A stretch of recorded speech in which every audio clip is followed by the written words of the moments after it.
Growing up, I always wanted to do so many things. I wanted to be a vet. I wanted to be an actor. I wanted to be a celebrity by any means necessary. This is Spike Drop Vegas Heist. I'm only here for a 2B. I don't really care about any other place. Can't even comprehend what is going on, but I like it. Hi, my name's Rihanna. My gamer tag is the iconic @Badgirlreezie, and this is Wannabe.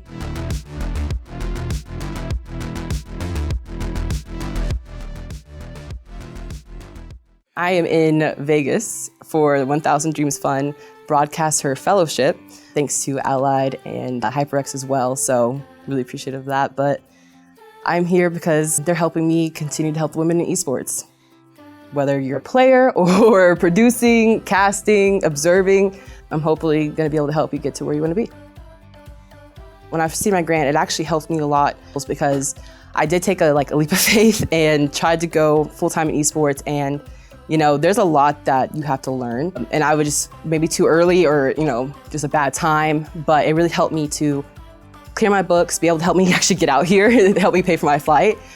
And now I get to have this awesome opportunity. So, I know other girls, they use it for equipment, for streaming equipment, or maybe programming, whatever you may need. But they personally helped me not only get out here for this, but on a personal level, help me with bills and whatnot. So getting that grant was really something.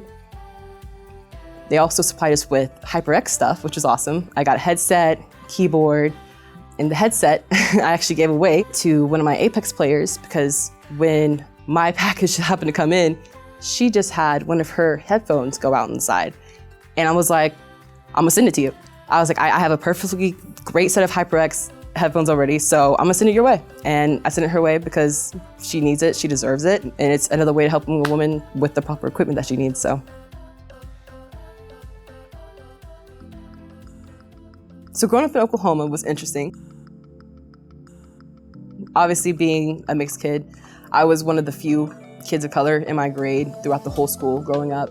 Same thing as competing in softball, and I think that's also what drove me with esports is that I was one of the few black women out there playing softball. We had one team of Native girls that I knew, and I got to play with them for a little bit. I felt honestly more home there than I ever did anywhere else. And that's when I realized I was like, oh, there's not a lot of people out here like me. And so that's why I want to continue to drive for that diversity and inclusivity. I want to see it everywhere. Because if it's not at home, it's not even at home in my home state, and I want to see it everywhere else. So I'm gonna keep working hard to make it happen. So I work for OKC Chargers. I am the Apex Legends director. So I help with everything from managing their team to doing their TO stuff with our scrims and tournaments that we have going on for Apex as well. And it's awesome. It's a full women team going on. Not only just obviously my women competing, but also their manager is another amazing woman who also helps me out with the TO end. So I kind of run both those little sections under the Apex department, but it's one of the most successful ones under that. But OKC Chargers has blown up amazingly. The community is what's been helping everything come to life. There's something about when you have a genuine drive behind what they're doing, and that's what OKC Chargers does. We are accepting of all. We're very obviously LGBTQ friendly and very inclusive. We're actually one of the few Black-owned orgs out there as well. And to have an Apex team like that as a Black-owned org is just amazing because there's only not even a handful I can count that have gone as far as we have. I really got consistent playing with the Wii. When the Wii and Xbox 360 came out, Call of Duty, have all of them still, and I really liked the Wii games. So that obviously transferred over to virtual reality. I love all those fun VR sets that they have now and all that cool things, which I think is really awesome that they have Olympic esports going on, and it's with the virtual reality sets. But then Call of Duty obviously translated over to Apex, and we get into Fortnite. I love Overwatch. I respect Call of Duty players, though, it kind of lost me a little bit in the background of whatever they're doing. Yeah, I got more into shooters, though, later on in life, for sure.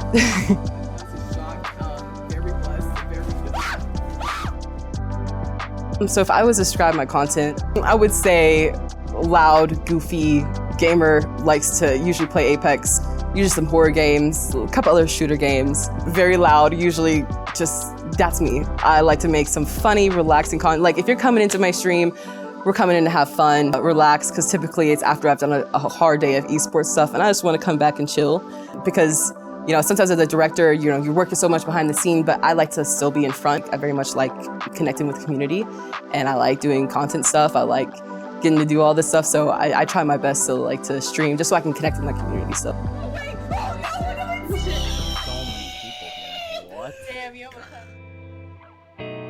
When I was growing up, I thought I was gonna be on Team USA for softball. I thought I was gonna be a professional softball player. Wasn't really too focused on like academics. I thought I was gonna be like a big sport head.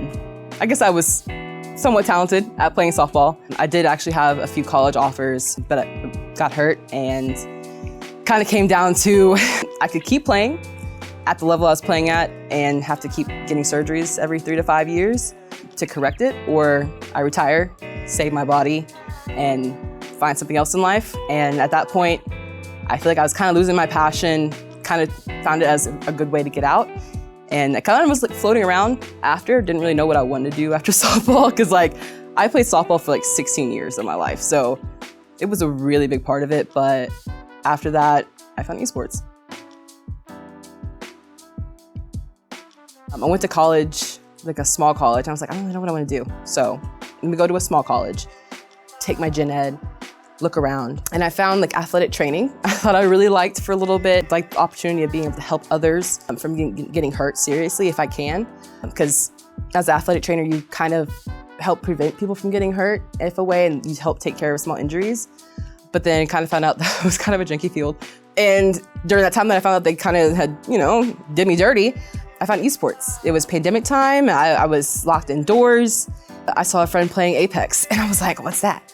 And just kind of dove head first into it. I actually got to meet my first friend who actually got me into streaming. I came across him on TikTok and I was like, let me go watch Twitch. And he was playing Apex too, of all things. And I was like, wow, I was like, wait, you can stream Apex, you can do all this fun stuff. And I kind of just dove head first in, and I found out about esports later on, and I'm just like, wow. And it just like, it almost like sparked what was missing in my life from that competitiveness. Like I always loved sports, loved getting like something involved, and now there's like all this esports and there's always something going on, and I dove head first. I was like, this is what I've been missing in my life, and I love it. I've loved it ever since, so. So when I say like, I understand that motivation and the grind that all these esports players, like my Apex girls, I get their grind because I was there at one point. I wanted to be them. I wanted to be top dog. So when you're sitting there putting in the work, like me personally, I was a catcher. So like I was always there an hour before even like everybody else at practice, doing pitcher and catcher practice. And it was kind of what you have to do if you want to get to the top, especially as a woman. There's so much extra work that we're forced to kind of have to do to catch up to where maybe the men are, because they've had those opportunities or just like maybe better equipment or whatever it may be. And so I get it. I get all the like the struggles that a lot of our women competitors, especially in esports, face. And I think that's kind of what motivated me to like really hop in here. I'm like, I have the opportunity to do something here. Softball didn't really, but here in esports, I have the opportunity to help these women get to the point where I wanted to be, so.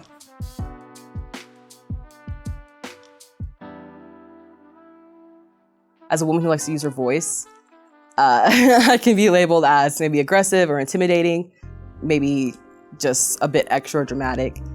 And I think that also unfortunately has to come to play as being a Black woman in esports. You know, you do see some women starting to come in, but unfortunately none that typically look like me or anyone darker skin tone or anything like that, or someone with a different cultural background. And there's a lot of backlash in there. You know, I know people don't like to admit it, but esports is still very much a male-dominated industry, and that's okay to admit it. That's how a lot of industries are, that's okay, until we change it. And so it's mostly getting that pushback of, we don't want her on there because, you know, it might make the people upset, or, you know, oh, we don't want to work with this type of person because of A, B, and C. Maybe, you know, they support LGBT or whatever it may be. I said this so many times, there is no reason you can't play a video game. There are so many ways. Obviously, you know, granted, we do have our disabled folks who maybe can't, you know, necessarily play as well, but they can still play. They have the equipment, help them out. You know, they make specific controllers for like those with cerebral palsy. We actually have a very good friend of mine who's actually in our orgs with CP, and he's awesome. Like, he does everything just like everybody else would. He's a master. He's better than me at Apex. There's no reason anybody should be held back from having the opportunity to game at whatever level they want to do or produce. There's just nothing that should be holding them back from esports unless it's just them.